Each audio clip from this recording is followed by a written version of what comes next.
ਭਾਰਤੀ ਨਿਜ਼ਾਮ ਨੂੰ ਬਹੁਤ ਫਿਕਰ ਪਿਆਰ ਰਹਿੰਦਾ ਹੈ ਕਿ ਕਿਤੇ ਕਿਸੇ ਸੂਬੇ ਦੇ ਕਿਸੇ ਵੀ ਸੂਬੇ ਦੇ ਲੋਕ ਇਸ ਗਲੇ ਸੜੇ ਨਿਜ਼ਾਮ ਤੋਂ ਬਾਗੀ ਨਾ ਹੋ ਜਾਣ ਤੇ ਮੁੱਖ ਧਾਰਾ ਦੇ ਵਿੱਚ ਉਲਝੇ ਰਹਿਣ। ਚਾਹੇ ਇਹ ਮੁੱਖ ਧਾਰਾ ਜਿਹੜੀ ਆ ਉਹ ਗੰਦੇ ਨਾਲੇ ਵਰਗੀ ਹੋ ਗਈ ਆ, ਚਾਹੇ ਮੁੱਖ ਮੰਤਰੀ ਜਿਹੜਾ ਮਰਜੀ ਬਣੇ, ਭਾਈ ਅਮਰਤਪਾਲ ਸਿੰਘ ਬਣੇ ਜਾਂ ਕੋਈ ਹੋਰ, ਉਹਨੇ ਖਾਲਿਸਤਾਨੀਆਂ ਨਾਲ ਉਹੀ ਵਿਹਾਰ ਕਰਨਾ ਹੈ ਜਿਹੜਾ ਦਿੱਲੀ ਤੋਂ ਹੁਕਮ ਆਉਣਾ। ਆਮ ਆਦਮੀ ਪਾਰਟੀ ਦੇ ਭਮੱਕੜ, ਆਮ ਆਦਮੀ ਪਾਰਟੀ ਦੀਆਂ ਭੇਡਾਂ ਹਰ ਉਸ ਬੰਦੇ ਦੀ ਬੇਇੱਜ਼ਤੀ ਕਰਦੇ ਆ ਜਿਹੜਾ ਇਹਨਾਂ ਆਮ ਆਦਮੀ ਪਾਰਟੀ ਦੇ ਆਗੂਆਂ ਜਾਂ ਉਹਦੀਆਂ ਨੀਤੀਆਂ ਦਾ ਵਿਰੋਧ ਕਰੇ। मतलब कि अकाली दल बादल ਦੀਆਂ ਨੀਤੀਆਂ ਦਾ ਵਿਰੋਧ ਕਰੋ, ਬੀਜੇਪੀ ਦੀਆਂ ਨੀਤੀਆਂ ਦਾ ਵਿਰੋਧ ਕਰੋ, ਕਾਂਗਰਸ ਦੀਆਂ ਨੀਤੀਆਂ ਦਾ ਵਿਰੋਧ ਕਰੋ ਤਾਂ ਕੋਈ ਗੱਲ ਨਹੀਂ, ਪਰ ਜੇ ਆਮ ਆਦਮੀ ਪਾਰਟੀ ਦੀਆਂ ਨੀਤੀਆਂ ਦਾ ਜਾਂ ਉਹਦੇ ਲੀਡਰਾਂ ਦਾ ਵਿਰੋਧ ਕੀਤਾ ਤਾਂ ਬਹੁਤ ਖਣੀ ਤੂਫਾਨ ਆਏ। ਭਾਈ ਅਮਰਤਪਾਲ ਸਿੰਘ ਦੇ ਸਮਰਥਕਾਂ ਵੱਲੋਂ ਗੱਲ ਚਲਾਈ ਜਾ ਰਹੀ ਆ ਕਿ ਅਗਲੀ ਉਹਨਾਂ ਦੀ ਸਰਕਾਰ ਬਣੇਗੀ। ਅਸੀਂ ਵੀ ਕਹਿੰਦੇ ਆ ਬਣਨੀ ਚਾਹੀਦੀ ਹੈ। ਜਿਹੜੀ ਉਹ ਕਹਿੰਦੇ ਆ ਕਿ ਅਗਲਾ ਮੁੱਖ ਮੰਤਰੀ ਭਾਈ ਅਮਰਤਪਾਲ ਸਿੰਘ ਹੋਵੇਗਾ, ਅਸੀਂ ਵੀ ਕਵਾਂਗੇ ਕਿ ਹੋਣਾ ਚਾਹੀਦਾ, ਪਰ ਫਿਰ ਇਹ ਵੀ ਸਮਝ ਜ਼ਰੂਰ ਉਹਨਾਂ ਨੂੰ ਆ ਜਾਣੀ ਚਾਹੀਦੀ ਹੈ ਕਿ ਜਿਵੇਂ ਬਾਦਲਕਿਆਂ ਦਾ, ਕਾਂਗਰਸੀਆਂ ਦਾ, ਆਮ ਆਦਮੀ ਪਾਰਟੀ ਦਾ, ਬੀਜੇਪੀ ਦਾ ਲੋਕ ਵਿਰੋਧ ਕਰਦੇ ਆ, ਆਲੋਚਨਾ ਕਰਦੇ ਆ, ਫਿਰ ਤਿਆਰ ਰਹੋ। ਹੁਣ ਤੱਕਰ ਭਾਈ ਅਮਰਤਪਾਲ ਸਿੰਘ ਦੇ ਹਮਾਇਤੀਆਂ ਨੇ, ਬਾਕੀਆਂ ਦੀ ਤਾਂ ਗੱਲ ਛੱਡੋ, ਹਾੜਕੂ ਲਹਿਰ ਨਾਲ ਸੰਬੰਧਿਤ, ਖਾਲਿਸਤਾਨੀ ਧਿਰਾਂ ਨਾਲ ਸੰਬੰਧਿਤ ਹਰੇਕ ਦੀ ਮਿੱਟੀ ਪਲੀਤ ਕੀਤੀ ਹੈ ਕਿ ਤੁਸੀਂ ਕੀਤਾ ਕੀ ਆ ਹੁਣ ਤੱਕਰ। ਜਦੋਂ ਮੁੱਖ ਮੰਤਰੀ ਬਣ ਜਾਣਗੇ ਭਾਈ ਅਮਰਤਪਾਲ ਸਿੰਘ, ਉਦੋਂ ਲੋਕ ਲਾਜ਼ਮੀ ਘੇਰਨਗੇ ਕਿ ਜੀ ਹੁਣ ਸਤਲੁਜ, ਜਮਨਾ, ਲਿੰਕ ਨਹਿਰ ਦਾ ਕੀ ਬਣੂ। ਜਿਵੇਂ ਹੁਣ ਚੌਥੇ ਕੁ ਦਿਨ ਭਗਵੰਤ ਮਾਨ ਦੇ ਉੱਤੇ ਸਵਾਲ ਖੜਾ ਹੁੰਦਾ ਹੈ। ਇਸ ਬਦਲਦੀ ਦੁਨੀਆ ਵਿੱਚ ਤੁਸੀਂ ਪਿੱਛੇ ਨਾ ਰਹਿ ਜਾਓ। ਹਰ ਘਟਨਾ ਜੋ ਤੁਹਾਡੀ ਜ਼ਿੰਦਗੀ ਤੇ ਅਸਰ ਪਾ ਰਹੀ ਹੈ, ਅਸੀਂ ਉਸ ਬਾਰੇ ਦਵਾਂਗੇ ਤੁਹਾਨੂੰ ਸਟੀਕ ਤੇ ਸਹੀ ਜਾਣਕਾਰੀ। ਤੁਹਾਡਾ ਆਪਣਾ ਹੱਕ ਸੱਚ ਦੀ ਆਵਾਜ਼ ਟੀਵੀ 84। ਟੀਵੀ 84 ਦੇ ਨਾਲ ਜੁੜਨ ਲਈ ਆਪਣਾ ਫੋਨ ਚੁੱਕੋ ਤੇ ਐਪ ਸਟੋਰ ਵਿੱਚ ਜਾ ਕੇ ਡਾਊਨਲੋਡ ਕਰੋ ਟੀਵੀ 84 ਦੀ ਨਵੀਂ ਐਪ। ਇਸ ਐਪ ਤੇ ਤੁਸੀਂ ਦੇਖ ਸਕਦੇ ਹੋ 24 ਘੰਟੇ ਟੀਵੀ 84 ਦਾ ਲਾਈਵ ਚੈਨਲ ਅਤੇ ਨਾਲ ਹੀ ਪੰਜ ਪੰਜਾਬ ਅਤੇ ਦੁਨੀਆ ਭਰ ਦੀਆਂ ਅਹਿਮ ਖਬਰਾਂ। ਫਿਰ ਦੇਰ ਕਿਸ ਗੱਲ ਦੀ, ਹੁਣੇ ਡਾਊਨਲੋਡ ਕਰੋ ਟੀਵੀ 84 ਦੀ ਨਵੀਂ ਐਪ।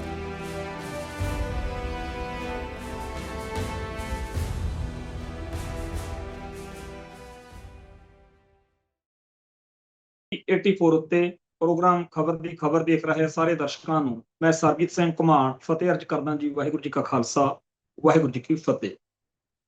ਅੱਜ ਪੰਜਾਬ ਦੇ ਮੁੱਖ ਮੰਤਰੀ ਭਗਵੰਤ ਮਾਨ ਨੇ ਆਪਦੇ ਸਾਰੇ ਐਮਐਲਏ ਜਿਹੜੇ ਉਹਨਾਂ ਨੂੰ ਨਾਲ ਲਿਜਾ ਕੇ ਦਿੱਲੀ ਦੇ ਵਿੱਚ ਰਾਸ਼ਟਰਪਤੀ ਨਾਲ ਮੁਲਾਕਾਤ ਕਰਨੀ ਸੀ। ਜਾਣਾ ਤਾਂ ਅੰਦਰ ਇਕੱਲੇ ਨੇ ਸੀਗਾ, ਬਾਕੀ ਸਾਰੀ ਸੈਨਾ ਨੂੰ ਨਾਲ ਲਿਜਾ ਕੇ ਅਸਲ ਵਿੱਚ ਤਾਂ ਦਿਖਾਉਣਾ ਸੀਗਾ ਕਿ ਸਾਡੇ ਸਾਰੇ ਪੰਜਾਬ ਦੇ ਜਿਹੜੇ ਸਾਡੀ ਪਾਰਟੀ ਦੇ ਐਮਐਲਏ ਨੇ, ਵਿਧਾਇਕ ਨੇ, ਉਹ ਮੇਰੇ ਨਾਲ। ਦੂਜੇ ਪਾਸੇ ਇਦੋਂ ਪਹਿਲਾਂ ਹੀ ਜਿਹੜੇ ਰਾਘਵ ਚੱਡਾ ਤੇ ਉਹਦੇ ਸਾਥੀ ਨੇ, ਉਹ ਪਹਿਲਾਂ ਹੀ ਰਾਸ਼ਟਰਪਤੀ ਨੂੰ ਮਿਲਣ ਦਾ ਟਾਈਮ ਲੈ ਕੇ, ਜਿਵੇਂ ਕਹਿੰਦੇ ਹੁੰਦੇ ਆ ਭੱਜਦਿਆਂ ਨੂੰ ਬਾਣ ਇੱਕੋ ਜੇ, ਉਹ ਦਿੱਲੀ ਬੈਠੇ ਆ। ਸੋ ਦੋਨਾਂ ਧਿਰਾਂ ਦਾ ਆਪਸ ਵਿੱਚ ਹੀ ਇਹ ਇੱਕ ਕਲੇਸ਼ ਜਿਹਾ ਚੱਲ ਰਿਹਾ। ਨਿਕਲਣਾ ਕਰਨਾ ਤਾਂ ਕੁਛ ਨਹੀਂ। ਸਭ ਤੋਂ ਪਹਿਲੀ ਗੱਲ ਤਾਂ ਇਹ ਹੈ ਕਿ ਰਾਸ਼ਟਰਪਤੀ ਨੂੰ ਭਾਰਤੀ ਸਿਸਟਮ ਦੇ ਵਿੱਚ ਕੋਈ ਹੱਕ ਹਕੂਕ ਤਾਂ ਹੈ ਨਹੀਂ। ਇਹ ਐਵੇਂ ਇੱਕ ਸ਼ੋਸ਼ੇਬਾਜ਼ੀ ਜੀ ਆ ਜਿਹਦੇ ਵਿੱਚ ਦੋਨੇ ਧਿਰਾਂ ਜਿਹੜੀਆਂ ਨੇ ਆਪਦੇ ਆਪ ਨੂੰ ਉਲਝਾ ਕੇ ਲੋਕਾਂ ਦਾ ਧਿਆਨ ਖਿੱਚ ਰਹੀਆਂ ਨੇ। ਤੇ ਇਸ ਮਸਲੇ ਦੇ ਉੱਤੇ ਕਹਿਣ ਸੁਣਨ ਨੂੰ ਕੱਖ ਨਹੀਂ ਹੈਗਾ ਸਿਵਾਏ ਇੰਨੀ ਗੱਲ ਤੋਂ ਕਿ ਪੰਜਾਬ ਨਾਲ ਠੱਗੀ ਵੱਜ ਰਹੀ ਆ ਤੇ ਇਹ ਠੱਗੀ ਇਸ ਨਿਜ਼ਾਮ, ਇਸ ਸਿਸਟਮ ਦੇ ਕਰਕੇ ਵੱਜ ਰਹੀ ਆ।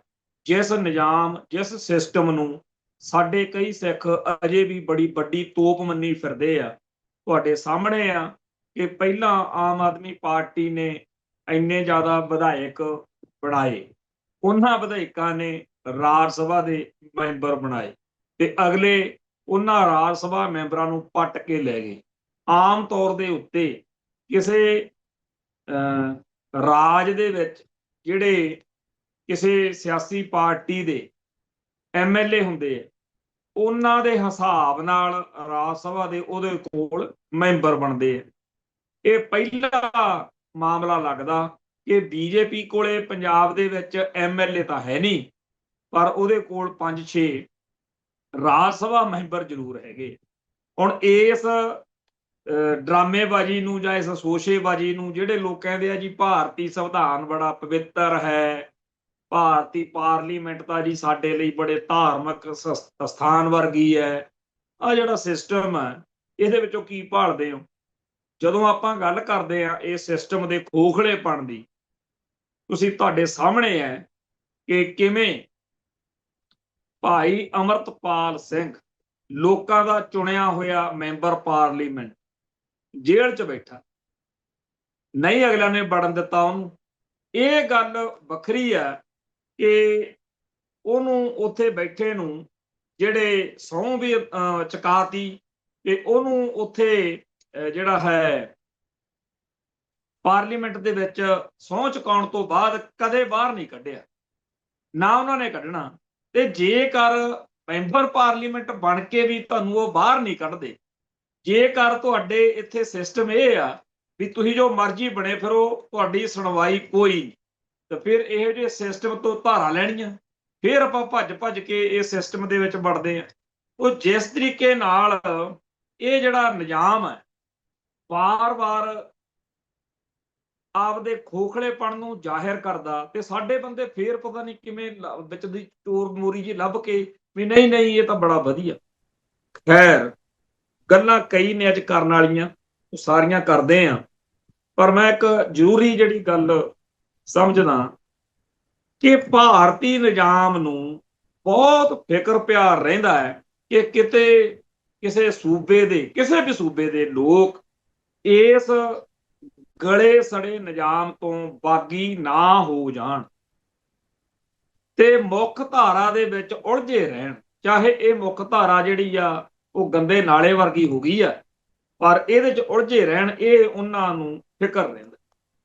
ਚੇਤੇ ਕਰੋ ਖਾੜਕੂ ਲਹਿਰ ਦੇ ਦਿਨਾਂ 'ਚ ਕਿਸ ਤਰੀਕੇ ਨਾਲ ਪੂਰਾ ਜ਼ੋਰ ਲਾਇਆ ਸੀ ਕਿ ਭਾਰਤੀ ਮੁੱਖ ਧਾਰਾ 'ਚ ਸ਼ਾਮਲ ਹੋ। ਜਿਹੜੀ ਟੈਰਰ ਇਨ ਪੰਜਾਬ ਕਿਤਾਬ ਹੈ, ਉਹਦੇ ਦਾ ਇੱਕ ਸਿਰਲੇਖ ਆ ਪੂਰਾ। ਰਮੇਸ਼ ਇੰਦਰ ਸਿੰਘ ਪੰਜਾਬ ਦਾ IAS ਅਫਸਰ, DC ਵੀ ਰਿਹਾ ਅੰਮ੍ਰਿਤਸਰ, 1984 ਮੌਕੇ DC ਸੀ। ਉਹਨੇ ਜਿਹੜੀ ਕਿਤਾਬ ਲਿਖੀ ਆ ਉਹਦਾ ਇੱਕ ਸਿਰਲੇਖ ਆ ਖਾੜਕੂਆਂ ਨੂੰ ਮੁੱਖ ਧਾਰਾ 'ਚ ਲੈ ਕੇ ਆਉਣਾ।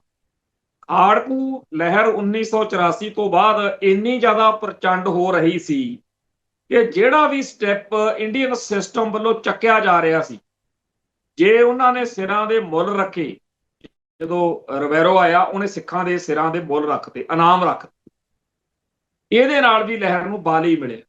ਜੇ ਭਾਈ ਸਤਵੰਤ ਸਿੰਘ ਤੇ ਭਾਈ ਕੇਹਰ ਸਿੰਘ ਨੂੰ ਫਾਂਸੀ ਦਿੱਤੀ ਤਾਂ ਵੀ ਲਹਿਰ ਨੂੰ ਬਲ ਮਿਲਿਆ।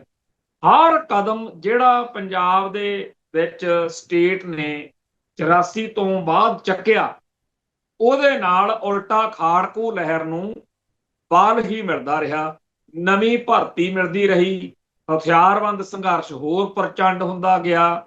ਥਾਣਿਆਂ ਕਚਹਿਰੀਆਂ ਤੇ ਹਰ ਥਾਂ ਦੇ ਉੱਤੇ ਇੰਨੀ ਚੜ੍ਹਤ ਸੀ ਕਿ ਵੱਡੇ ਵੱਡੇ ਪੁਲਿਸ ਅਧਿਕਾਰੀ, ਬਲਰਾਜ ਸਿੰਘ ਸਿੱਧੂ ਸਾਬਕਾ AIG ਦੀ ਹੁਣੇ ਇੰਟਰਵਿਊ ਇੱਥੇ ਚਰਚਾ 'ਚ, ਉਹ ਆਪ ਕਹਿ ਰਿਹਾ ਕਿ ਤਰਨਤਾਰਨ ਅੰਮ੍ਰਿਤਸਰ ਦਾ ਜਿਹੜਾ ਇਲਾਕਾ, ਇਹ ਤਾਂ ਇੱਕ ਤਰੀਕੇ ਨਾਲ ਖਾੜਕੂਆਂ ਦੀ ਰਾਜਧਾਨੀ ਬਣ ਗਿਆ ਸੀ, ਜਿਵੇਂ ਖਾਲਿਸਤਾਨ ਦੀ ਰਾਜਧਾਨੀ ਹੋ। ਵਾਕਿਆ ਹੀ ਉਹਨਾਂ ਦਿਨਾਂ ਦੇ ਵਿੱਚ ਜੁਝਾਰੂ ਲਹਿਰ ਦਾ ਹੱਥ ਬਹੁਤ ਉੱਚਾ ਸੀ। CRP ਵਾਲੇ ਸਵੇਰੋਂ 11 ਵਜੇ ਤੋਂ ਲੈ ਕੇ 3 ਵਜੇ ਤੱਕ ਸੜਕਾਂ ਤੇ ਗੇੜਾ ਗੂੜਾ ਦੇ ਕੇ ਆਰਾਮ ਨਾਲ ਅੰਦਰ ਆਪਦੇ ਘੁਰਨਿਆਂ 'ਚ ਵੜ ਜਾਂਦੇ। ਉਸ ਦੌਰ ਵਿੱਚ ਜਦੋਂ ਭਾਰਤੀ ਮੁੱਖ ਧਾਰਾ ਨੂੰ ਚੁਣੌਤੀ ਦੇਣ ਵਾਲੀ ਖਾੜਕੂ ਧਾਰਾ ਪੂਰੇ ਸਿਖਰ ਤੇ ਸੀ, ਫਿਰ ਇੰਡੀਅਨ ਸਟੇਟ ਨੇ ਆਖਿਆ ਵੀ ਕੋਈ ਰਾਹ ਕੱਢੋ ਜਿਹਦੇ ਨਾਲ ਖਾੜਕੂਆਂ ਨੂੰ ਮੁੱਖ ਧਾਰਾ 'ਚ ਜਾਂ ਪੰਜਾਬ ਦੇ ਲੋਕਾਂ ਨੂੰ ਮੁੱਖ ਧਾਰਾ ਦਾ ਮੱਥਾ ਟਿਕਾਇਆ ਜਾਵੇ। ਸੋ ਫਿਰ 1999 ਦੀਆਂ ਲੋਕ ਸਭਾ ਚੋਣਾਂ ਦਾ ਐਲਾਨ ਹੋ ਗਿਆ। 1985 ਦੀਆਂ ਲੋਕ ਸਭਾ ਵਿਧਾਨ ਸਭਾ ਚੋਣਾਂ ਦਾ ਜਿਨ੍ਹਾਂ ਨੇ ਬਾਈਕਾਟ ਕੀਤਾ ਸੀ, ਉਹ ਸੰਤ ਭਿੰਡਰਾਂ ਵਾਲਿਆਂ ਦੇ ਵਾਰਸ ਪਤਾ ਨਹੀਂ ਕਿਵੇਂ ਕਿਹੜੀਆਂ ਤਰਕਾਂ ਦਲੀਲਾਂ ਲੱਭੀਆਂ ਵੀ 1999 ਦੇ ਵਿੱਚ ਉਹ ਕਹਿੰਦੇ ਵੀ ਮਸਾ ਮੌਕਾ ਹੱਥ ਆਇਆ, ਹੁਣ ਆਪਾਂ ਐਤਕੀ MLA MP ਬਣਾਈਏ। MP ਬਣਨੇ ਸੀ, MP ਦੀਆਂ ਚੋਣਾਂ ਸੀ। ਸੋ ਉਹ ਚੋਣਾਂ ਜਿਹੜੀਆਂ 1999 ਦੇ ਵਿੱਚ ਹੋਈਆਂ, ਉਦੋਂ ਇਹੋ ਜਿਹਾ ਮਾਹੌਲ ਬਣ ਗਿਆ ਕਿ ਸਿੱਖ ਸੰਘਰਸ਼ ਦੇ, ਖਾੜਕੂ ਸੰਘਰਸ਼ ਦੇ ਜਿਹੜੇ ਹਿੱਸੇ ਸੀ ਉਹ ਬੜੇ ਹੈਰਾਨ ਪਰੇਸ਼ਾਨ ਵੀ ਕੀ ਕਹਿਣ, ਵੀ ਸਾਰੀ ਕੌਮ ਨੂੰ ਬੁਖਾਰ ਚੜਿਆ ਹੋਇਆ, MP ਜਿਤਾਉਣੇ ਆ ਜੀ। ਲੋਕਾਂ ਨੂੰ ਲੱਗਣ ਲਾਤਾ ਵੀ ਜੇਕਰ ਇਹਨਾਂ ਚੋਣਾਂ ਦੇ ਵਿੱਚ ਮਾਨ ਸਾਹਿਬ ਨੂੰ ਵੋਟ ਨਾ ਪਈ, ਉਹਨਾਂ ਨੂੰ ਫਾਂਸੀ ਚਾੜ ਦੇਣਾ, ਜਿਵੇਂ ਸ਼ਹੀਦ ਸਤਵੰਤ ਸਿੰਘ ਤੇ ਸ਼ਹੀਦ ਕੇਰ ਸਿੰਘ ਨੂੰ ਫਾਂਸੀ ਦਿੱਤੀ। ਬੜੀ ਗਹਿ ਗੱਡਵੀਂ ਵੋਟ ਪਾ ਕੇ ਲੋਕਾਂ ਨੇ, ਪਰ ਉਹਨਾਂ ਸਾਰੇ ਮੈਂਬਰ ਪਾਰਲੀਮੈਂਟਸ ਦਾ ਬਣਿਆ ਕੀ? ਜਿਵੇਂ ਹੁਣ ਭਾਈ ਅਮਰਤਪਾਲ ਸਿੰਘ ਦੇ ਬਾਰੇ ਗੱਲ ਚਲਾਈ ਗਈ ਕਿ ਜੇਕਰ ਉਹ ਖਡੂਰ ਸਾਹਿਬ ਤੋਂ MP ਬਣ ਗਏ ਤਾਂ ਉਹਨਾਂ ਨੂੰ ਬਾਹਰ ਕੱਢ ਦਿੱਤਾ ਜਾ ਸਕਦਾ। ਨਾ ਤਾਂ ਭਾਈ ਅਮਰਤਪਾਲ ਸਿੰਘ ਨੂੰ ਇਸ ਚੋਣ ਜਿੱਤਣ ਦਾ ਕੋਈ ਫਾਇਦਾ ਹੋਇਆ, ਬਾਹਰ ਤਾਂ ਆਏ ਨਹੀਂ ਉਹ। ਨਾ 1999 ਦੇ ਵਿੱਚ ਇਸ ਗੱਲ ਦਾ ਕੋਈ ਫਾਇਦਾ ਹੋਇਆ ਸੀ ਵੀ ਆਪਾਂ ਇੰਨੇ ਜ਼ਿਆਦਾ MP ਬਣਾਏ। ਜੇ ਐਤਕੀ ਵੀ ਜਿਤਾ ਲੈਂਦੇ, ਜਿਵੇਂ ਐਤਕੀ ਅੱਜ ਮੈਂ ਪੜ੍ਹ ਰਿਹਾ ਸੀਗਾ ਮਨਪ੍ਰੀਤ ਸਿੰਘ ਅਯਾਲੀ ਦਾ ਬਿਆਨ ਕਿ ਮੈਂ ਕਿਹਾ ਸੀਗਾ ਕਿ ਆਹ ਸੀਟਾਂ ਜਿਹੜੀਆਂ ਨੇ ਆਪਾਂ ਛੱਡ ਦਈਏ। ਜੇਕਰ ਪਿਛਲੇ ਦਿਨੀ ਆਪਾਂ ਸ਼ਮਸ਼ੇਰ ਸਿੰਘ ਦੂਲੋ ਕਾਂਗਰਸੀ ਲੀਡਰ ਦੀ ਵੀ ਇੱਕ ਸਟੇਟਮੈਂਟ ਆਈ ਸੀ ਵੀ ਇਹ ਤਾਂ ਗਲਤੀ ਕਰ ਗਏ, ਜੇ ਕਿਤੇ ਸਾਰੀਆਂ ਸੀਟਾਂ ਤੇ ਲੜ ਲੈਂਦੇ ਤਾਂ ਸਾਰੀਆਂ ਸੀਟਾਂ ਤੇ ਹੀ ਅਮਰਤਪਾਲ ਸਿੰਘ ਦੀ ਧਿਰ ਜਿੱਤ ਸਕਦੀ ਸੀ। ਗੱਲ ਸੱਚੀ ਆ, ਜਿੱਤ ਜਾਣਦੇ। ਪਰ 1999 ਚ ਵੀ ਜਿੱਤੇ ਸੀ ਤੇ ਹੁਣ ਵੀ ਜਿੱਤੇ ਸੀ। ਕੀ ਹੋ ਜਾਂਦਾ ਜਿੱਤਣ ਦੇ ਨਾਲ? ਸਾਡੇ ਬੰਦਿਆਂ ਨੂੰ ਤਾਂ ਹੁਣ ਵੀ ਇਹ ਬੜੀ ਬਿਮਾਰੀ ਆ ਵੀ 92-91 ਚ ਬਾਈਕਾਟ ਕਰਕੇ ਬਹੁਤ ਵੱਡੀ ਗਲਤੀ ਹੋ ਗਈ ਜੀ। ਇਸ ਗੱਲ ਦੇ ਬਹਾਨੇ ਬਹੁਤ ਜ਼ਿਆਦਾ ਉਹਨਾਂ ਕੌਮੀ ਪਰਵਾਨਿਆਂ ਨੂੰ ਮਾੜਾ ਚੰਗਾ ਬੋਲਿਆ ਜਾਂਦਾ। 1991 ਜਾਂ 92 ਦਾ ਚੋਣ ਬਾਈਕਾਟ ਕਹਿੰਦੇ ਏਜੰਸੀਆਂ ਦਾ ਸੀ।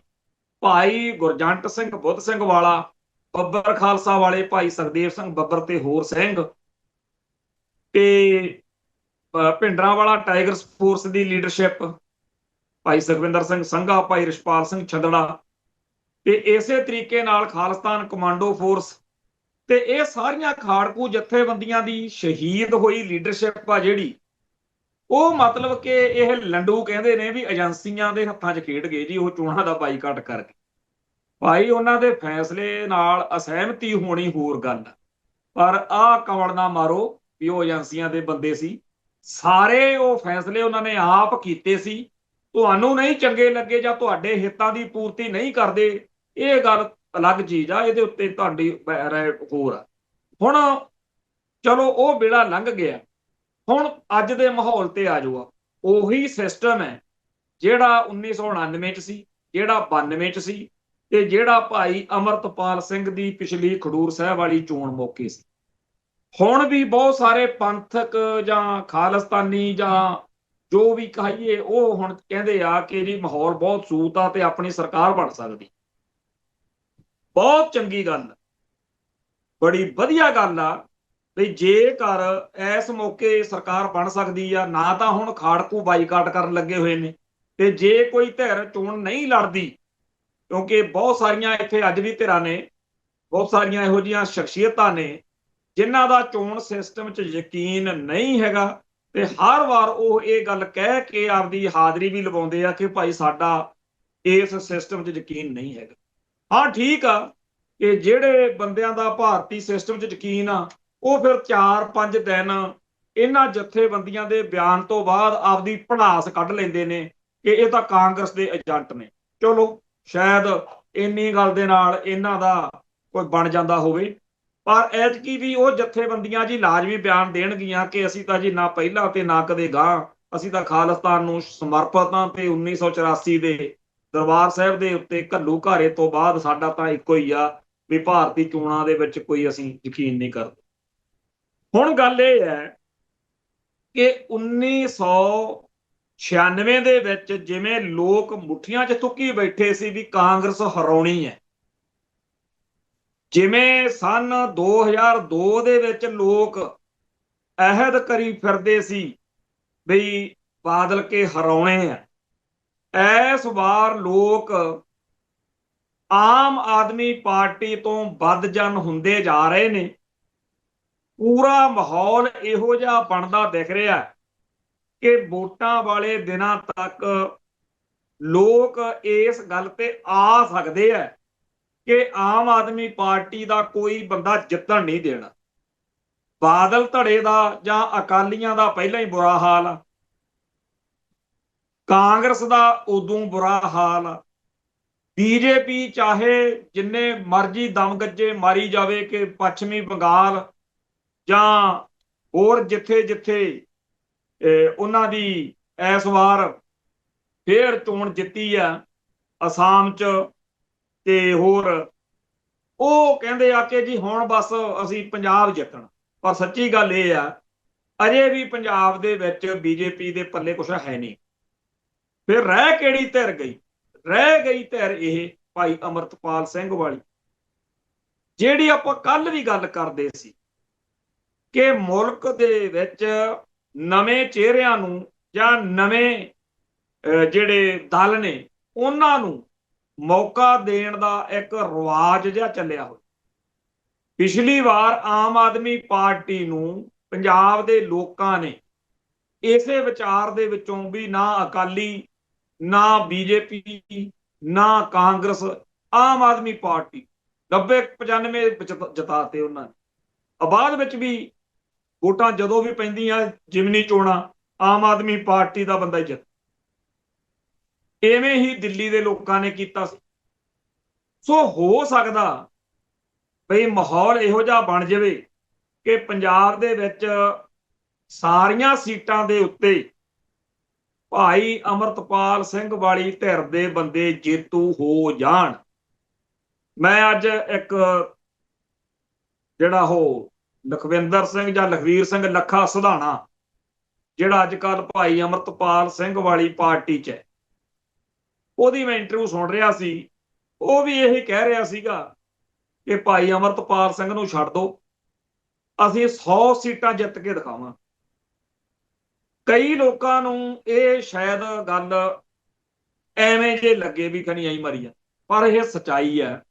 ਲੋਕ ਨਵੀਂ ਧਿਰ ਨੂੰ, ਨਵੇਂ ਚਿਹਰਿਆਂ ਨੂੰ ਮੌਕਾ ਦੇਣ ਨੂੰ ਤਿਆਰ ਆ। ਇਸ ਕਰਕੇ ਨਹੀਂ ਕਿ ਲੋਕਾਂ ਨੂੰ ਯਕੀਨ ਆ ਕਿ ਇਹ ਕੋਈ ਕਿਹੜਾ ਅਸਰ ਕਰ ਸਕਦੇ, ਪਰ ਲੋਕ ਕਹਿੰਦੇ ਆ ਕਿ ਜੇ ਆਪਾਂ ਆਮ ਆਦਮੀ ਪਾਰਟੀ ਤੇ ਦਾ ਖੇਡ ਸਕਦੇ ਆ, ਤੇ ਜੇ ਉਹਨਾਂ ਨੇ ਏਡੇ ਏਡੇ ਲਾਰੇ ਲਾਏ, ਝੂਠ ਬੋਲਿਆ, ਉਹਨਾਂ ਨੇ ਕੁਝ ਨਹੀਂ ਕੀਤਾ, ਤਾਂ ਚਾਹੇ ਇਹ ਵੀ ਨਾ ਕੁਝ ਕਰਨ, ਫਿਰ ਇਹਨਾਂ ਨੂੰ ਜਿਤਾ ਲਓ।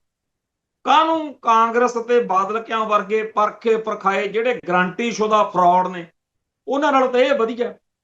ਸੋ ਮੈਂ ਇਹ ਗੱਲ ਬੜੀ ਜ਼ਿੰਮੇਵਾਰੀ ਨਾਲ ਕਹਿਣਾ ਚਾਹੁੰਦਾ ਕਿ ਭਾਈ ਅਮਰਤਪਾਲ ਸਿੰਘ ਵਾਲੀ ਜਿਹੜੀ ਸਿਆਸੀ ਜਮਾਤ ਆ, ਜੇ ਉਹ ਆਪਦੇ ਪੱਤੇ ਪੂਰੇ ਸਹਿਜ, ਧੀਰਜ, ਠਰਮੇ ਨਾਲ ਖੇਡੇ ਤਾਂ ਕੋਈ ਵੱਡੀ ਗੱਲ ਨਹੀਂ ਕਿ ਪੰਜਾਬ ਦੇ ਵਿੱਚ ਅਗਲੀ ਇਲੈਕਸ਼ਨ ਇਹ ਧਿਰ ਜਿੱਤ ਜਾਵੇ।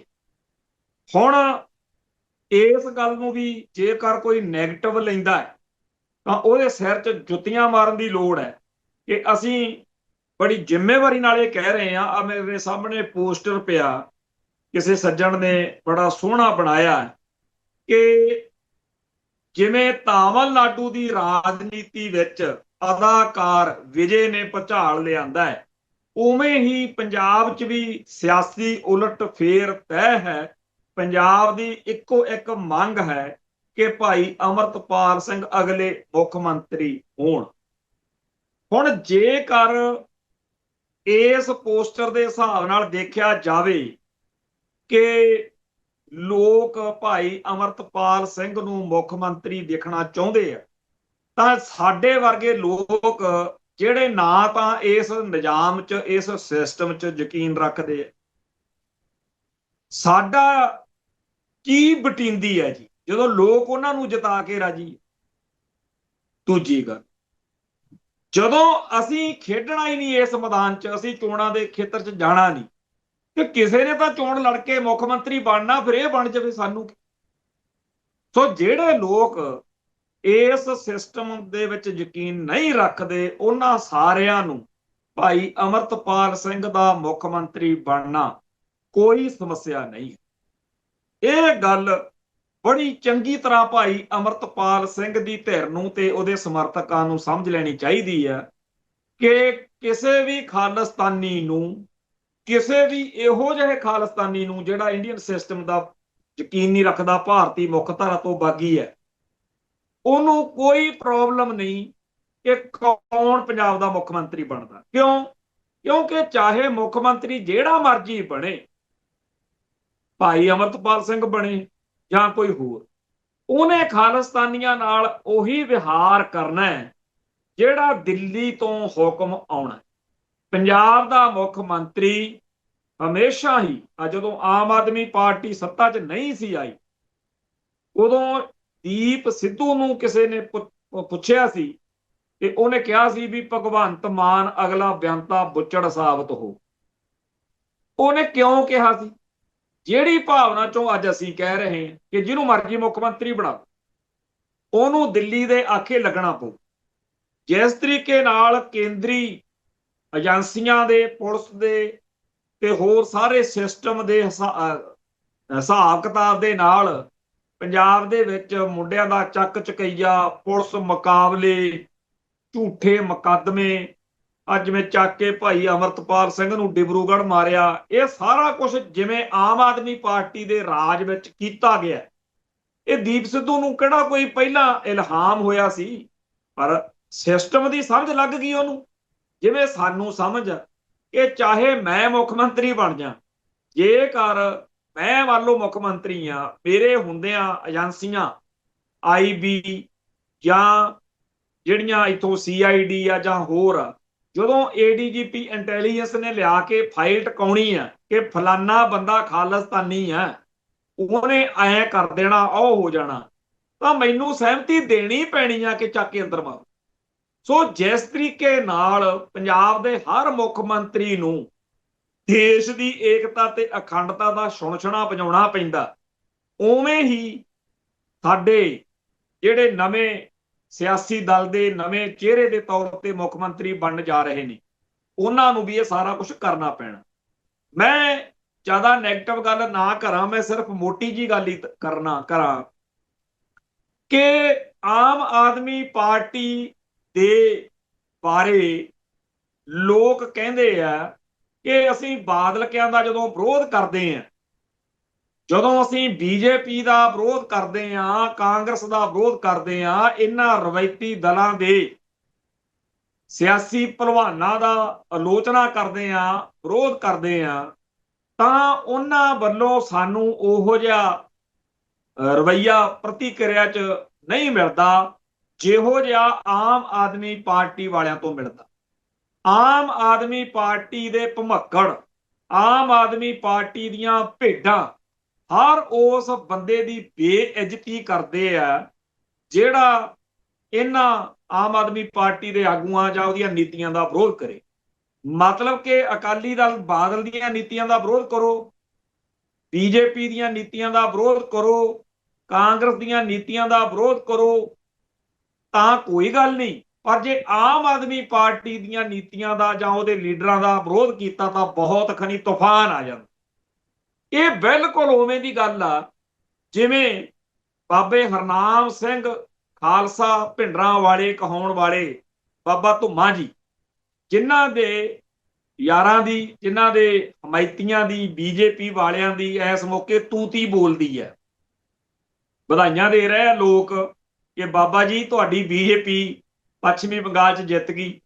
ਤੋ ਜਿਹੜੀ BJP ਆ, ਉਹਦਾ ਜਦੋਂ ਇੰਨਾ ਸਾਥ ਸਹਿਯੋਗ ਬਾਬਾ ਜੀ ਦੇ ਰਹੇ ਨੇ, ਤਾਂ ਬਾਬਾ ਜੀ ਦਾ ਜਦੋਂ ਵਿਰੋਧ ਕਰਦੇ ਆ ਸਿੱਖ ਵੀ ਦਮਦਮੀ ਟਕਸਾਲ ਜਿਹੜੀ ਆ, ਉਹ ਤਾਂ ਖਾਲਸਾ ਪੰਥ ਦੇ ਸੰਘਰਸ਼ ਦੀ, ਖਾਲਸਾ ਪੰਥ ਦੇ ਇਤਿਹਾਸਕ ਵੱਖਰੇਪਣ ਦੀ, ਜਿਹੜਾ ਬ੍ਰਾਹਮਣਵਾਦ ਤੋਂ ਆਜ਼ਾਦ ਵੱਖਰਾਪਣ, ਉਹਦੀ ਝੰਡਾ ਪ੍ਰਦਾਨ ਰਹੀ ਆ ਟਕਸਾਲ ਤਾਂ।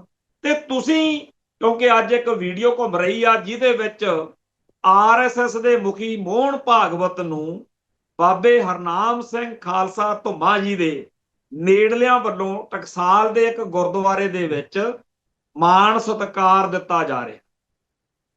ਹੁਣ ਇੱਕ ਵੇਲਾ ਉਹ ਸੀ ਬਾਬਾ ਠਾਕਰ ਸਿੰਘ ਜੀ ਦੇ ਵੇਲੇ, ਮੋਹਨ ਭਾਗਵਤ ਜਾਂ RSS ਦੇ ਕਿਸੇ ਬੰਦੇ ਦੀ ਹਿੰਮਤ ਨਹੀਂ ਸੀ ਪੈਂਦੀ ਮਹਿਤਾ ਚੌਂਕ ਵੱਲ ਨੂੰ ਲੰਘਣ ਦੀ, ਮੂਹਰੇ ਉਹ ਸੱਚੀਆਂ ਸੁਣਾਉਂਦੇ ਸੀ ਹੈਗੇ।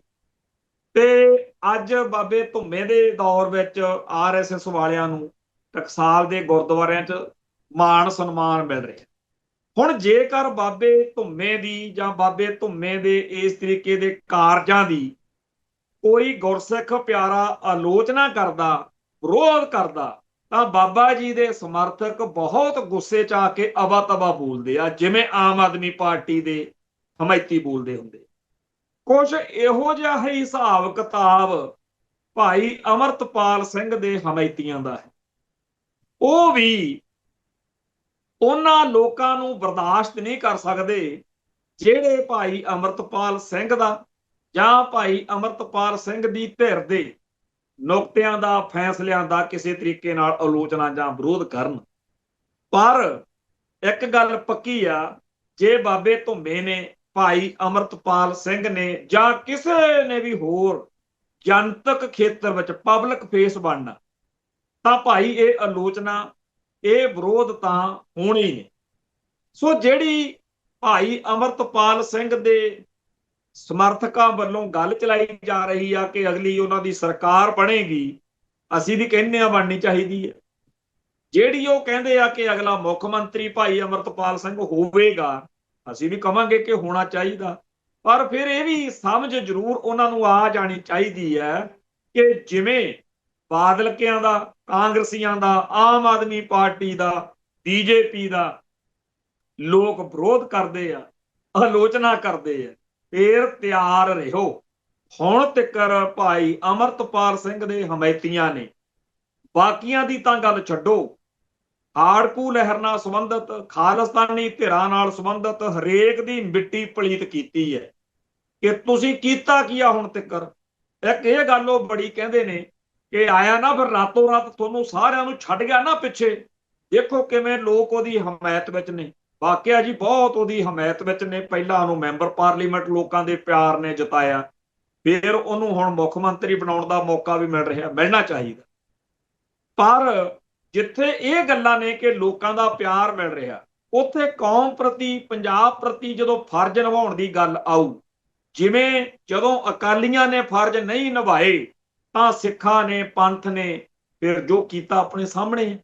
ਇਵੇਂ ਹੀ ਆਮ ਆਦਮੀ ਪਾਰਟੀ ਨੇ, ਭਗਵੰਤ ਮਾਨ ਨੇ ਜਦੋਂ ਫਰਜ਼ ਨਹੀਂ ਨਿਭਾਏ ਤਾਂ ਲੋਕਾਂ ਨੇ ਜੋ ਕੀਤਾ ਆਪਣੇ ਸਾਹਮਣੇ ਹੈ। ਸੋ ਇਹ ਗੱਲ ਬੜੀ ਚੇਤੇ ਰੱਖਣ ਵਾਲੀ ਆ ਕਿ ਜਦੋਂ ਮੁੱਖ ਮੰਤਰੀ ਬਣ ਜਾਣਗੇ ਭਾਈ ਅਮਰਤਪਾਲ ਸਿੰਘ, ਉਦੋਂ ਲੋਕ ਲਾਜ਼ਮੀ ਘੇਰਨਗੇ ਕਿ ਜੀ ਹੁਣ ਸਤਲੁਜ, ਜਮਨਾ, ਲਿੰਕ ਨਹਿਰ ਦਾ ਕੀ ਬਣੂ।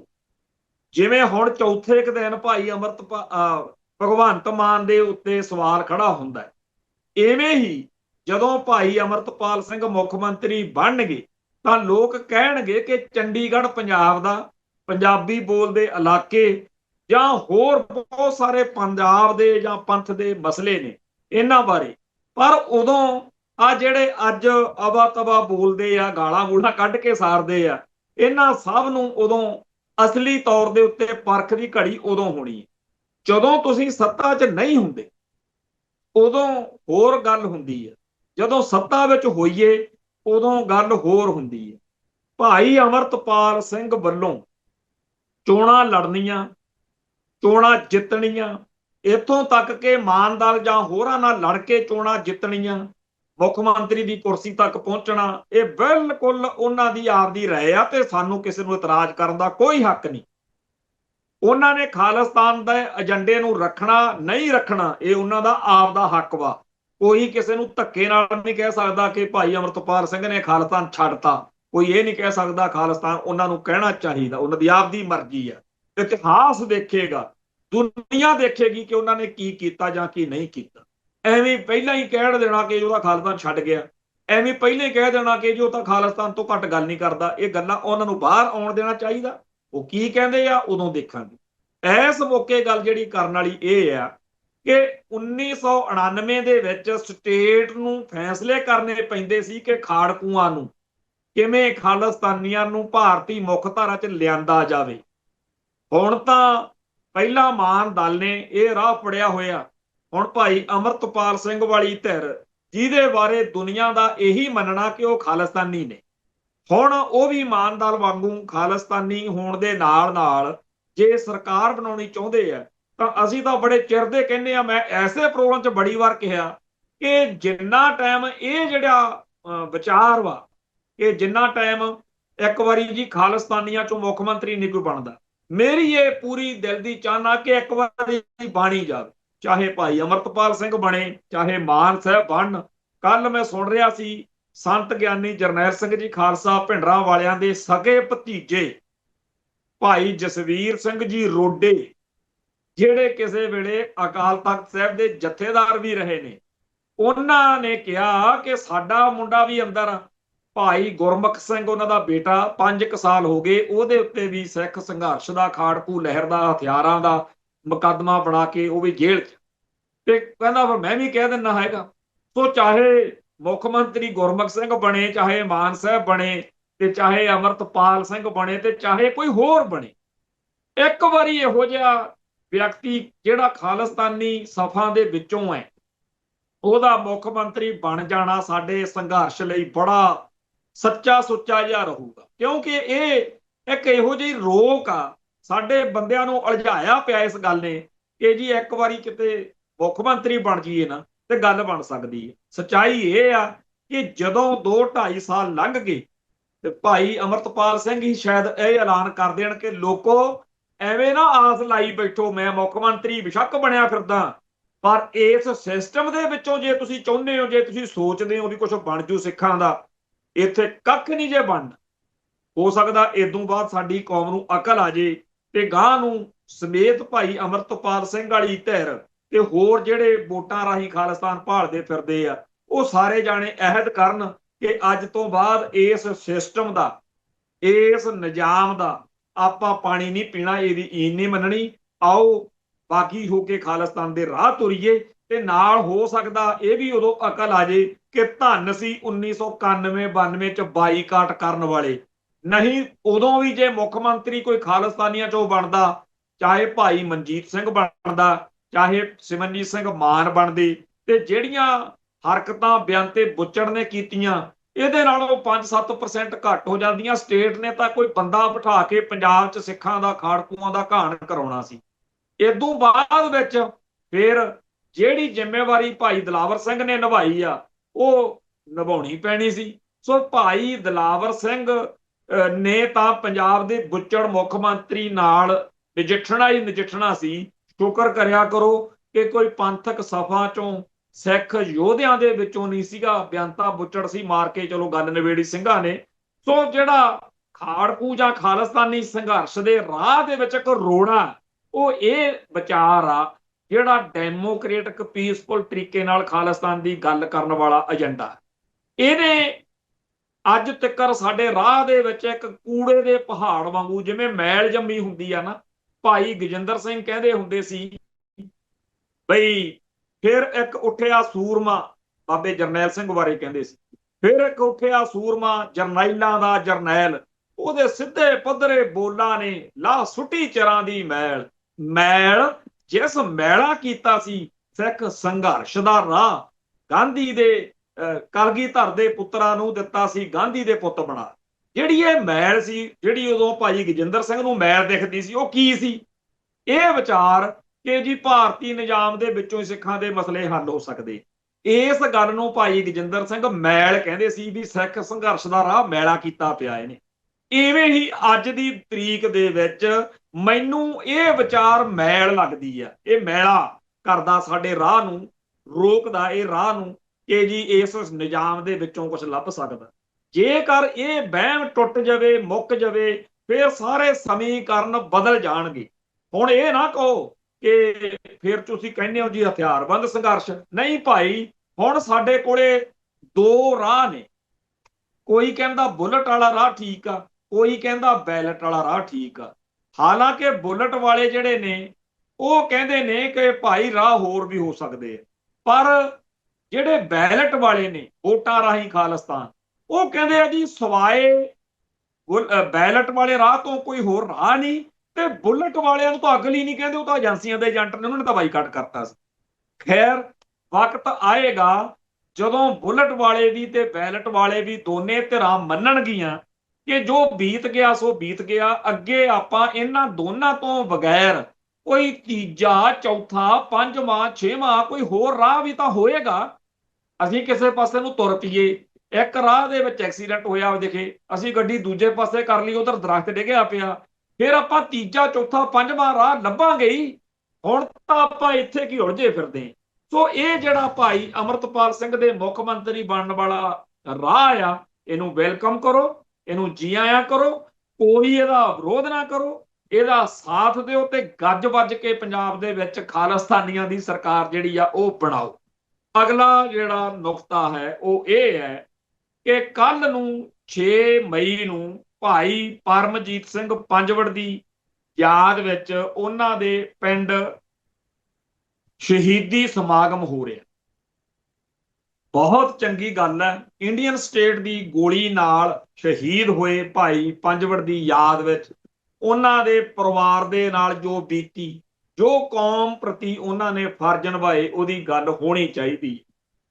ਪਰ ਇਸ ਦੇ ਨਾਲ ਹੀ 9 ਮਈ ਨੂੰ ਅੰਮ੍ਰਿਤਸਰ ਦੇ ਵਿੱਚ ਭਾਈ ਹਰਮਿੰਦਰ ਸਿੰਘ ਸੰਧੂ ਦੀ ਯਾਦ ਵਿੱਚ ਵੀ ਇੱਕ ਸਮਾਗਮ ਰੱਖਿਆ ਗਿਆ।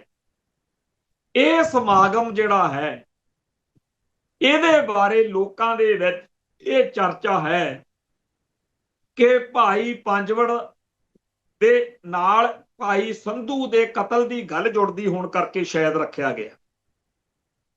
ਮੈਨੂੰ ਇਹ ਲੱਗਦਾ ਕਿ ਇਤਿਹਾਸ ਜਿਹੜਾ ਹੈ ਉਹ ਸਿੱਖਣ ਲਈ ਹੁੰਦਾ। ਜੇਕਰ ਭਾਈ ਸੰਧੂ ਜਾਂ ਭਾਈ ਪੰਜਵੜ ਜਾਂ ਹੋਰ ਜਿਹੜੇ ਸਿੰਘ ਨੇ, ਉਹਨਾਂ ਨੇ ਕੌਮ ਦੀ ਸੇਵਾ ਕਰਦਿਆਂ ਆਪਣਾ ਜੀਵਨ ਸਫਲ ਕਰ ਲਿਆ, ਹੁਣ ਆਪਾਂ ਉਹਨਾਂ ਦੇ ਮਸਲੇ ਦੇ ਉੱਤੇ ਆਪਸ ਵਿੱਚ ਹੀ ਕਾਟੋ ਕਲੇਸ਼ ਵਧਾਉਣ ਦੀ ਬਜਾਏ ਆਪਣੇ ਪੁਰਖਿਆਂ ਤੋਂ ਸਿੱਖੀਏ। ਕਿਵੇਂ ਸਿੱਖੀਏ? ਮੈਨੂੰ ਜਦੋਂ ਮੈਂ ਇਤਿਹਾਸ ਵਾਚਦਾ, ਮੈਂ ਦੇਖਦਾ ਕਿ ਇੱਕ ਵੇਲਾ ਸੀ ਜਦੋਂ ਭਾਈ ਜੱਸਾ ਸਿੰਘ ਆਹਲੂਵਾਲੀਆ ਤੇ ਭਾਈ ਜੱਸਾ ਸਿੰਘ ਰਾਮਗੜੀਆ, ਦੋਨਾਂ ਦਾ ਬਹੁਤ ਕੁੱਤ ਕਲੇਸ਼ ਚੱਲਿਆ। ਦੋਨਾਂ ਨੇ ਆਪੋ ਆਪਣੇ ਨਜ਼ਰੀਏ ਤੋਂ ਇੱਕ ਦੂਜੇ ਦੇ ਖਿਲਾਫ ਬੜਾ ਕੁਛ ਕੀਤਾ, ਪਰ ਉਹ ਸਾਰਾ ਜਿਹੜਾ ਉਸ ਮੌਕੇ ਤੇ ਮਾੜੇ ਤੋਂ ਮਾੜਾ ਵਾਪਰਿਆ ਅੱਜ ਕਿਸੇ ਨੂੰ ਯਾਦ ਚੇਤੇ ਨਹੀਂ। ਕਿਉਂ ਨਹੀਂ? ਕਿਉਂਕਿ ਸਾਡੇ ਪੁਰਖਿਆਂ ਨੇ, ਸਾਡੇ ਬਜ਼ੁਰਗਾਂ ਨੇ ਸਾਨੂੰ ਇਹ ਸਿਖਾਇਆ ਹੈ। ਅੱਜ ਭਾਈ ਜੱਸਾ ਸਿੰਘ ਆਹਲੂਵਾਲੀਆ ਵੀ ਸਾਡੇ ਲਈ ਸਤਿਕਾਰਯੋਗ ਹੈ ਤੇ ਭਾਈ ਜੱਸਾ ਸਿੰਘ ਰਾਮਗੜੀਆ ਵੀ ਸਾਡੇ ਲਈ ਸਤਿਕਾਰਯੋਗ, ਕਿ ਸਾਡੀ ਕੌਮ ਦੇ ਸੰਘਰਸ਼ਾਂ ਵਿੱਚ, ਸਾਡੀ ਆਇਡੈਂਟੀਟੀ ਕ੍ਰਾਈਸਿਸ ਦੇ ਉਸ ਦੌਰ ਵਿੱਚ ਦੋਨਾਂ ਨੇ ਭਾਈ ਆਪਦੇ ਫਰਜ਼ ਨਿਭਾਏ। ਦੋਨਾਂ ਦਾ ਆਪਸ ਵਿੱਚ ਹੀ ਵਿਰੋਧ ਰਿਹਾ। ਉਹਦੀ ਸਾਨੂੰ ਇਤਿਹਾਸਕ ਤੌਰ ਤੇ ਪੌਣ ਛਾਣ ਕਰ ਲੈਣੀ ਜਾਂ ਪੜ੍ਹ ਸੁਣ ਲੈਣਾ ਹੋਰ ਗੱਲ ਆ, ਪਰ ਆਪਾਂ ਦੋਨਾਂ ਵਿੱਚੋਂ ਹੀ ਕਿਸੇ ਨੂੰ ਨਫ਼ਰਤ ਨਾ ਕਰੋ। ਇਹ ਬਿਲਕੁਲ ਗੱਲ ਉਵੇਂ ਦੀ ਹੈ ਜਿਵੇਂ ਮੈਂ ਦੇਖਦਾ ਕਿ 6 ਜੂਨ ਨੂੰ ਸੰਤ ਗਿਆਨੀ ਜਰਨੈਲ ਸਿੰਘ ਜੀ ਖਾਲਸਾ ਭਿੰਡਰਾਂ ਵਾਲਿਆਂ ਨੂੰ ਉਹਨਾਂ ਦੇ ਸਤਿਕਾਰ ਦੇ ਵਿੱਚ ਬੜੀ ਵੱਡੀ ਗਿਣਤੀ ਵਿੱਚ ਸੰਗਤ ਦਰਬਾਰ ਸਾਹਿਬ ਪਹੁੰਚੀ ਹੁੰਦੀ ਹੈ। ਇਸ ਵਾਰ ਵੀ ਪਹੁੰਚਣਗੇ 6 ਜੂਨ। ਪਰ ਉਹੀ ਸਿੱਖ ਸੰਗਤਾਂ 8 ਅਗਸਤ ਨੂੰ 9 ਅਗਸਤ ਨੂੰ ਦਾਸੂਵਾਲ ਪਿੰਡ ਦੇ ਵਿੱਚ ਸ਼ਹੀਦ ਭਾਈ ਸੁਖਦੇਵ ਸਿੰਘ ਬੱਬਰ ਦੀ ਯਾਦ ਵਿੱਚ ਵੀ ਪਹੁੰਚਦੀ। ਸਾਡੇ ਇਹਨਾਂ ਦੋਨਾਂ ਨਾਇਕਾਂ ਨੇ, ਸੰਤ ਭਿੰਡਰਾਂ ਵਾਲਿਆਂ ਨੇ ਤੇ ਭਾਈ ਸੁਖਦੇਵ ਸਿੰਘ ਬੱਬਰ ਨੇ, ਦੋਨਾਂ ਨੇ ਕੌਮ ਦੀ ਸੇਵਾ ਕੀਤੀ ਆ। ਦੋਨੇ ਹੀ ਇੰਡੀਅਨ ਸਟੇਟ ਦੀਆਂ ਗੋਲੀਆਂ ਦਾ ਸਾਹਮਣਾ ਕਰਦੇ ਹੋਏ ਸ਼ਹੀਦ ਹੋਏ ਨੇ। ਦੋਨਾਂ ਦੇ ਹੀ ਦਿਹਾੜੇ ਕੌਮ ਇੱਕੋ ਜਿਹੇ ਪਿਆਰ ਨਾਲ ਮਨਾਉਂਦੀ ਹੈ। ਦੋਨਾਂ ਦਾ ਹੀ ਅਦਬ ਕਰਨਾ ਬਣਦਾ। ਹਾਲਾਂਕਿ ਸਾਡੇ ਹੁਣ ਦੀਆਂ, ਸਾਡੇ ਅੱਖਾਂ ਦੇ ਸਾਹਮਣੇ ਦੀਆਂ ਗੱਲਾਂ ਨੇ, ਇਹ ਦੋਨਾਂ ਦਾ ਟਕਰਾਅ ਵੀ ਰਿਹਾ ਤੇ ਦੋਨਾਂ 'ਚ ਤਕਰਾਰ ਵੀ ਰਹੀ। ਸੋ ਇਸੇ ਤਰੀਕੇ ਨਾਲ ਭਾਈ ਹਰਮਿੰਦਰ ਸਿੰਘ ਸੰਧੂ ਨੂੰ ਚੇਤੇ ਕਰਦਿਆਂ ਸਾਨੂੰ ਇਹ ਨਹੀਂ ਹੋਣਾ ਚਾਹੀਦਾ ਕਿ ਪੰਥ ਵਿੱਚ ਵਖੇੜੇ ਵਧਣ ਜਾਂ ਆਪਸੀ ਕੁੱਤ ਕਲੇਸ਼, ਆਪਦੇ ਨਫ਼ਰਤ, ਆਪਦਾ ਉਹ ਵਧੇ। ਜੇ ਭਾਈ ਹਰਮਿੰਦਰ ਸਿੰਘ ਸੰਧੂ ਨੂੰ ਯਾਦ ਕਰਨਾ ਹੈ ਜਾਂ ਭਾਈ ਪਰਮਜੀਤ ਸਿੰਘ ਪੰਜਵੜ ਨੂੰ ਯਾਦ ਕਰਨਾ, ਤਾਂ ਸਾਨੂੰ ਹਾਂ ਪੱਖੀ ਸੋਚ ਤਹਿਤ ਅੱਗੇ ਵਧਣਾ ਚਾਹੀਦਾ। ਜੋ ਬੀਤ ਗਿਆ ਉਹ ਤਾਂ ਹੁਣ ਮੁੜ ਕੇ ਆਉਣਾ ਨਹੀਂ। ਇਹ ਨਾ ਹੋਵੇ ਕਿ ਗਾਂ ਅਸੀਂ ਫੇਰ ਉਹੀ ਕੁੱਤ ਕਲੇਸ਼ ਅੱਗੇ ਲੈ ਕੇ ਤੁਰੀ। ਖੈਰ, ਹੁਣ ਆਉਂਦੀ ਆ ਗੱਲ ਕਿ ਪੰਜਾਬ ਦੀ ਅਗਲੀ ਜਿਹੜੀ ਸਥਿਤੀ ਆ ਉਹ ਕਿਹੋ ਜਿਹੀ ਹੈ। ਸਾਫ਼ ਦਿਖ ਰਿਹਾ ਕਿ ਜਾਂ ਤਾਂ ਪੰਜਾਬ ਦੇ ਵਿੱਚ ਭਾਜਪਾ ਦੀ ਹਮਾਇਤ ਪ੍ਰਾਪਤ ਕੋਈ ਮੁੱਖ ਮੰਤਰੀ ਬਣੂ, ਸਰਕਾਰ ਬਣੂ, ਜਾਂ ਦੂਜਾ ਪੱਖ ਇਹ ਆ ਕਿ ਕੋਈ ਇਹੋ ਜਿਹੀ ਸਟੇਟ ਦੇ ਵਿੱਚ ਇੰਡੀਅਨ ਆਪਣੇ ਪੰਜਾਬ ਦੇ ਵਿੱਚ ਕੋਈ ਇਹੋ ਜਿਹੀ ਹਵਾ ਚੱਲੇ ਕਿ ਬੀਜੇਪੀ ਦੀ ਹਮਾਇਤ ਕਰਨ ਪ੍ਰਾਪਤ ਕੋਈ ਬੰਦਾ ਨਹੀਂ ਆਪਾਂ ਜਿਤਾਉਣਾ। ਇਹ ਵੀ ਹੋ ਸਕਦਾ, ਕੌਮ ਇੰਨੀ ਜਾਗਰਤ ਹੋ ਜਾਵੇ ਤਾਂ ਬੜੀ ਵੱਡੀ ਗੱਲ। ਕਾਂਗਰਸ ਨੂੰ, ਬੀਜੇਪੀ ਨੂੰ ਇੱਕੋ ਜਿਹੀ ਨਫ਼ਰਤ ਕਰਨੀ ਚਾਹੀਦੀ ਹੈ ਤੇ ਇਹਨਾਂ ਦੋਨਾਂ ਧਿਰਾਂ ਦੀ ਹਮਾਇਤ ਪ੍ਰਾਪਤ ਕੋਈ ਬੰਦਾ ਨਹੀਂ ਜਿੱਤਣ ਦੇਣਾ, ਹੋਣਾ ਇਹ ਚਾਹੀਦਾ। ਫੇਰ ਕੀ ਹੋਊਗਾ? ਫਿਰ ਪੰਥ ਨੂੰ, ਕੌਮ ਨੂੰ ਸਮਰਪਿਤ, ਪੰਜਾਬ ਨੂੰ ਸਮਰਪਿਤ ਲੋਕ ਜਿੱਤਣਗੇ। ਪਰ ਫਿਰ ਉਹੀ ਪੰਗਾ ਜਿਹੜਾ ਆਪਾਂ ਪਹਿਲਾਂ ਡਿਸਕਸ ਕਰਦੇ ਹਟੇ ਆ ਕਿ ਭਾਜਪਾ ਦੀ ਲੱਤ ਹੇਠਾਂ ਦੀ ਭਾਰਤੀ ਮੁੱਖ ਧਾਰਾ ਨੂੰ ਮੰਨ ਕੇ ਹੀ ਰਾਜ ਜਿਹੜਾ ਹੈਗਾ ਉਹ ਕੀਤਾ ਜਾ ਸਕੇਗਾ। ਖੈਰ, ਹੁਣ ਗੱਲ ਆਉਂਦੀ ਹੈ ਚੀਫ ਖਾਲਸਾ ਦੀਵਾਨ ਦੀ। ਚੀਫ ਖਾਲਸਾ ਦੀਵਾਨ ਸਿੱਖਾਂ ਦੀ ਇੱਕ ਜਥੇਬੰਦੀ ਆ, ਇੱਕ ਸੰਸਥਾ ਆ ਜਿਹੜੀ ਐਜੂਕੇਸ਼ਨ ਖੇਤਰ ਦੇ ਵਿੱਚ ਬਹੁਤ ਕੰਮ ਕਰਦੀ ਆ। ਪਰ ਇਹਨੂੰ ਬਣਾਉਣ ਵਾਲਿਆਂ ਨੇ ਜੋ ਸੋਚਿਆ ਸੀ ਉਹਦੇ ਬਿਲਕੁਲ ਉਲਟ ਇਸ ਮੌਕੇ ਅੰਦਰ ਕਾਫੀ ਜ਼ਿਆਦਾ ਗੜਬੜ ਹੈ। ਵੱਡੀ ਪੱਧਰ ਦੇ ਉੱਤੇ ਇਸ ਸੰਸਥਾ ਦੇ ਬਾਰੇ ਅਕਾਲ ਤਖਤ ਤੇ ਸ਼ਿਕਾਇਤਾਂ ਗਈਆਂ ਨੇ। ਅਕਾਲ ਤਖਤ ਸਾਹਿਬ ਨੇ ਇਹਨਾਂ ਨੂੰ ਸੰਮਣ ਕੀਤਾ 8 ਤਰੀਕ ਨੂੰ, 8 ਮਈ ਨੂੰ। ਸੋ ਉਸੇ ਦਿਨ ਹੀ ਕੁਲਤਾਰ ਸਿੰਘ ਸੰਧਵਾਂ ਨੂੰ ਸੱਦਿਆ ਹੋਇਆ। ਆਉਣ ਵਾਲੇ ਦਿਨਾਂ ਦੇ ਵਿੱਚ ਇਹਨਾਂ ਮਸਲਿਆਂ ਤੇ ਹੋਰ ਚਰਚਾ ਕਰਾਂਗੇ। ਅੱਜ ਇੱਥੇ ਸਮਾਪਤੀ ਕਰਦੇ ਹਾਂ ਜੀ, ਫਿਰ ਮਿਲਾਂਗੇ। ਨਾਨਕ ਨਾਮ ਚੜ੍ਹਦੀ ਕਲਾ, ਤੇਰੇ ਭਾਣੇ ਸਰਬੱਤ ਦਾ ਭਲਾ। ਵਾਹਿਗੁਰੂ ਜੀ ਕਾ ਖਾਲਸਾ, ਵਾਹਿਗੁਰੂ ਜੀ ਕੀ ਫਤਿਹ।